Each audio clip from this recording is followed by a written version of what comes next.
The African continent accounts for less than 3% of world trade.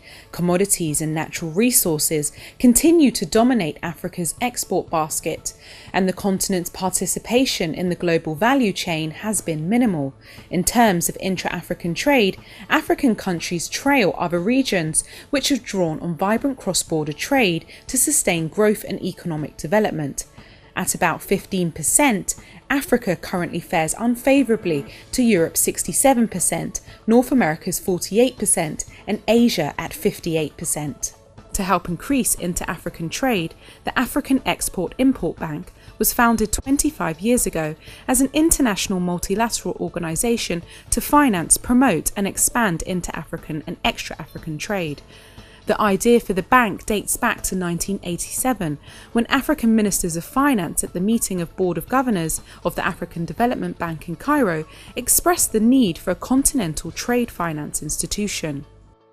At the time, the greatest concerns of the African ministers were the very low levels of intra-African trade, the decline in financial flows to Africa, the worsening external debt situation of many African countries, and the sharp reduction in lending to Africa by international commercial banks. In 1987, Dr. Babacar Ndiaye initiated a study of the feasibility of a trade finance bank. The study was completed in 1992 and concluded that the majority of African countries did not have a functioning export finance institution. In 1993, Afreximbank was legally created in Abuja, Nigeria. Mr. Christopher Adodu was appointed the pioneer president. The initial idea was to fill a financing gap in trade finance in Africa. That gap remains still today. And also to create an institution that will fill a gap. So Afreximbank was meant to fill two gaps, an institutional gap and a financing gap. A financing gap is very easy to talk about. You need to have X dollars in trade finance. Right now you have 20% of X, so you want to fill the 80% or as much of that 80% gap as possible. Straightforward. Institutional gap.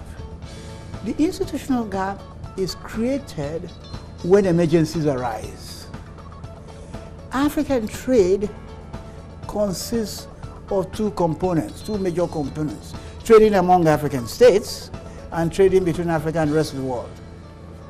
Now, in most practical situations, trading between an African state and Europe or America or wherever else other than Africa is fairly straightforward. It's done to a great extent by international banks. But when emergencies arise, the international banks disappear, they withdraw. Those are the emergencies. International banks provide trade finance in the form of lines of credit in normal times. But when there's an emergency, those banks disappear. And that is where you have the institutional gap. So at the beginning, those emergencies had been occurring frequently in the 80s and so on, when our bank was first conceptualized. You need an institution to fill an institutional gap. So we were conceived to be an entity to fill a financing gap, and two, to play the role of an institutional, to fill an institutional gap. And what it consists of is being a financier of last resort. When lines of credit dry up in Europe to finance especially North-South trade, you needed an institution like us. Since its inception, Afreximbank has approved over $51 billion in credit facilities to African businesses. When I took over the job of now making the bank to face squarely its rise on debt, why it was created, the transformation of Africa, the diversification of Africa's exports by markets and by products. These are interventionists. They will be interventionists. But the interventions will not be to disrupt markets, as I always say, but they will be to correct market disruptions, to correct market failures. So it has been an orderly journey. We are in that third phase of that journey. I'm happy that phase is in my hands because I know the genesis. Afreximbank recently celebrated its 25th anniversary on the back of its conference themed Exim Banking for an Emergent Africa, the next 25 years. The 4-day event was held in Nigeria's capital, Abuja. The discussions and seminars focused on the future transformation of trade and economic development across the continent. One of the key topics of discussion was the introduction of the recently announced African Continental Free Trade Area, or AfCFTA. African Export-Import Bank is the bank that the continent had created to promote regional integration through trade. If you look at the Boosting Intra-African Trade document that was adopted by the AU heads of state in 2012, you will see the role reserved for African Export-Import Bank there. So finance and facilitate the trade. When the CFTA was launched, Afreximbank was prominent there. And the goal was to say, look, this is your baby. The political act has happened, but somebody has to make the political act to bring economic benefits. It is Afreximbank that will do it, because it is trade that will make people realize that integrating is better than being in isolation. Most of the innovative solutions that were discussed are being driven by technology, with a key emphasis on the role of digitization in the emerging African trade landscape. Some of the reforms that were being discussed and launched include the Mansa repository, a pan-African customer due diligence and KYC platform that will provide a unified source of primary data required to conduct due diligence checks on counterparties. Grants signed together with African Development Bank to support factoring firms in Africa and financing for industrial parks and export processing zones across the continent. This also included the development of a pan-African payment and settlement platform to eliminate one of the major constraints of intra-African trade. Day 1 of the event focused on the message of powering Africa through regional integration. South African President Cyril Ramaphosa launched the African Trade Report 2018. Day 2 focused on trade finance to trade development finance. Day 3 was a special program to celebrate the bank's 25th anniversary. Day 4 rounded off with the opening ceremony and annual general meeting of shareholders. A keynote speech was given by Nigerian President Muhammadu Buhari. Most importantly, I must express my deep gratitude and personal appreciation to Your Excellencies, Heads of State and Government, who were here to celebrate this truly Pan-African success story. The 25th anniversary of the Afreximbank clearly demonstrates to the world that Africa can create and maintain a world-class organization. Significant progress has been made in these consultations. The team have met key stakeholders across our 6 geopolitical zones. The responses have been diverse, as would be expected. However, one clear message has emerged, which is that any trade agreement must be both free and fair. This fairness is achievable, and we will work towards it. It is in this light that I would like to say congratulations to the management and board of directors of Afreximbank for their dynamism and tenacious leadership, without which the feats so far achieved would not have been possible. 25 years ago, I am sure there would have been doubt as to whether Africans can truly come together to build something meaningful. The success of Afreximbank in its 25-year journey has answered this question conclusively.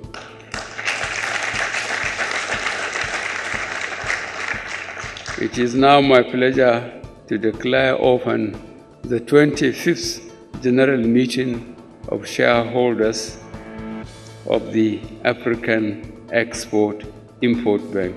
Thank you for your attention. One of the main topics was the AfCFTA, initiated by the African Union, aims to create a single market for goods and services on the continent and to boost inter-African trade. AfCFTA commits African economies to remove trade barriers on imports. Inter-African trade and industrialisation are crucial to the prosperity and inclusiveness under the African Union Agenda 2063 development strategy by trying to move away from commodity and natural resource dependence.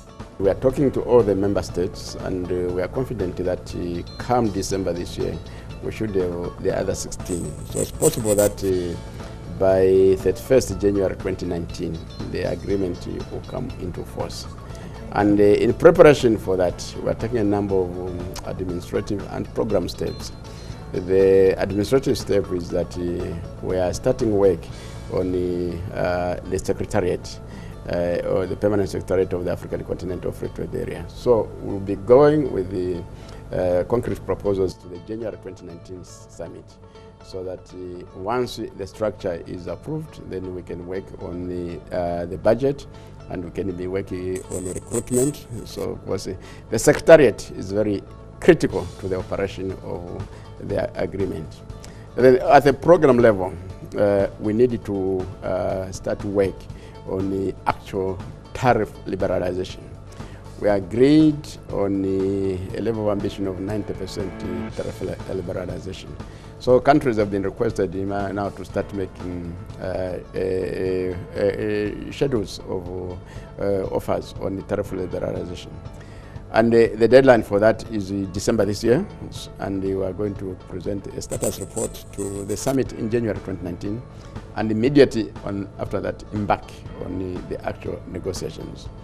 Then there's also the added element of non-tariff barriers, which can also frustrate trade. And immediately the agreement comes into force, we are going to start operating a pan-African mechanism on the monitoring of non-tariff barriers. So we are ready to go. So if you don't manage to get the 23 ratification, 22 by December, you said, what will the process then be? Well, if we do not manage, it continues. Let me indicate to you that actually we are moving very, very, very fast when you look at the history of treaty making and ratification in the African Union. At a minimum, it takes 5 years. But this one, because there's really a very high level of political commitment, member states want to ensure that the agreement comes into force with the minimum delay. And the 21st March 2019, we shall be marking the first anniversary of the African Continental Free Trade Area. And there's general agreement among member states that by then, the agreement should be legally in force. While the AfCFTA provides an opportunity for Africa to boost inter-African trade, the complexity of the large number, diverse nature, and different stages of economic development of member states needs to be addressed. The realisation of the AfCFTA hinges on a supportive and facilitative trade environment. The biggest challenge to development as of today, and as far as I'm concerned, is security. And because without security you cannot have development. Without security you cannot talk about infrastructure development. You cannot talk about agriculture. You cannot talk about education. So this is, as I am concerned, the first challenge to development in the whole region. And I can illustrate my point with the G5 Sahel, for example. If you take the Chad, Niger, Mauritania, Mali, and the other country would be Burkina Faso, which are countries with full potential. But look at where they are positioned geographically and how it is impacting other economies in the region because of the instability. So I think that we need to focus more on fighting insecurity, create jobs for the youth, empower more women in the region in order to address, after that, development questions. The African Development Bank reports that Africa needs $130 to $170 billion a year to close its infrastructure gap, an amount that exceeds the ability of African governments to finance alone. When people look at us today, they look at us as 54 countries. And because we are 54 countries, we are fragmented. If we can get ourselves into one common market of over 1 billion people, with the size of information, size of trading that we can do with ourselves, we can really change the narrative of this continent. And I think that is what the free trade area is trying to do. That you can buy, you can sell across the continent in a way that can now allow jobs to be created at the points where people are, and there is no need for people of this continent to become slaves in part of this continent, to walk across the Sahara Desert in terms of looking for opportunities. Because look at the way what happens today. We produce raw materials, we send it to outside Africa, it gets repackaged into finished goods, it gets sent back to us. In the meantime, we send our kids across the Sahara to go and find opportunity to use those raw materials to produce finished goods to send to us. Right? That's what happens today. So what the free trade area will do is to enable us to be able to see ourselves as a 1 billion people, a large market, attract manufacturing industries to come here and set up because they can see nearness to market, and that market can be addressed in one way, because once you get into Africa, you have 1 billion people. Because it can be addressed that way, the kids no longer need to leave Auchi to go to Southern Europe to go into a factory that is manufacturing cocoa. When 60% chocolate and cocoa, when 60% of cocoa in the world is produced between between Cote d'Ivoire and Ghana. We no longer need to send our kids to go manufacture chocolate. My view as an economist is that the supply of goods will want to be closest to the market where those goods are demanded. The issue we have is that we don't have aggregate demand of 1 billion people. If we can put aggregate demand of 1 billion people, then the manufacturers will be ready to locate firms to supply into our market. Because then you no longer need to take the raw materials from here, put it on a ship, send it abroad, then produce the goods, put it on a ship, send it back here, and then the kids walk across the Sahara to go and be laborers in those factories. It doesn't make economic sense, right? So because it doesn't make economic sense, the issue we have is fragmentation. We take fragmentation away, we allow migration of goods and services and people across the continent. All of us will become richer for it. Afreximbank reports that infrastructure investment capital is available to make up the difference. We now read that as meaning change the structure of African trade. That structure is too concentrated in some cases, too based on commodity exports, which don't bring plenty of value, concentrated in a few countries, that's part of the existing structure, not processing, and that structure needs to change.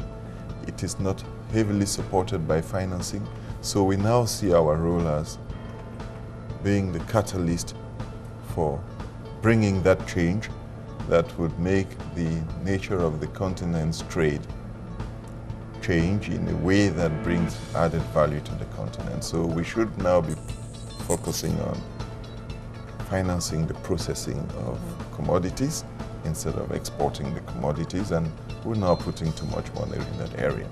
We now have the balance sheet size to do so. We now think attitudes should change. So that trade should begin to look at trading amongst African countries themselves. So we did heavily support the Continental Free Trade Area because we think that would help us in maybe 2 or 3 years achieve what we had in the strategic plan to do for 5 years. In early 2017, the bank announced a new 5-year strategic plan that will see the African Continental Trade Finance Institution disburse no less than $90 billion in support of African trade between 2017 and 2021. The plan is called Impact 2021 Africa Transformed. The strategy defines inter-African trade as trade in goods and services between or among African countries and the flow of goods and services between Africa and Africans in the diaspora. With almost 49 out of the 54 African countries signing the AfCFTA treaty and about 6 ratifying it, the AfCFTA has huge potential to recalibrate trade dynamics across Africa and potentially make Africa the largest free trade area in the world. This year, Equatorial Guinea became the 50th member country to join Afreximbank. After 25 years, what are the bank's plan for the next 25? The first challenge which the bank has to look at how to assist is the development of the Common Free Trade Area, which was signed in March in Kigali. This means that in the near to long term, Africa is going to be one market, which means also that Africans are going to trade with one another. And we all know that the challenges of trading with your neighbor who is as weak as you are include certain risk. So the bank has to design products in order to deal with those risks, while at the same time develop products that enable African countries go into manufacturing. You cannot really trade with your neighbor if you are trading all the same commodities. Typical example, 40% of the world cocoa is exported by a country like Cote d'Ivoire, another 20 to 30% by Ghana, and the rest by Nigeria and Cameroon. All of those 4 countries account for about 80% of the cocoa of the world. Now, how do you want Ghana and Cote d'Ivoire, who are neighbors, to trade raw cocoa? It doesn't make sense. So you need to process. That's how one can trade with his neighbors. So the bank would have to be part of this challenge to ensure that there is more manufacturing done in the continent. And we know that in manufacturing, you have what is called value addition. And we also know that value addition means creation of jobs, creation of wealth. So these are areas which I believe the bank would have to look at.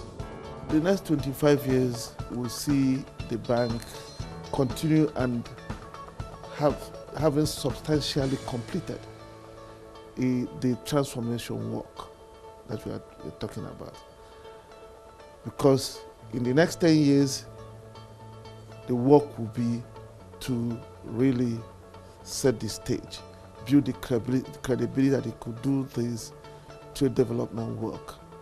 And I assume that from the following 10 years, 15 years, will be a consolidation of that. And I see the fallout of that being that different African countries will have different export financing and export promoting needs. So we're going to see an African Export-Import Bank that would operate largely like a federation of African national export-import banks, because some countries would have to design specific export financing arrangements to support the kind of new dynamic exports that we have created by our activities. So Afreximbank will remain there, making it possible for those countries to attract funding and financing efficiently, to support them to expand their capacity to provide risk-bearing facilities, not only in the context of intra-regional trade, but also in the context of trade with the rest of the world. Because by that time, Africa would have become an important player in the global scheme of things. It will no longer be marginalized as it is today.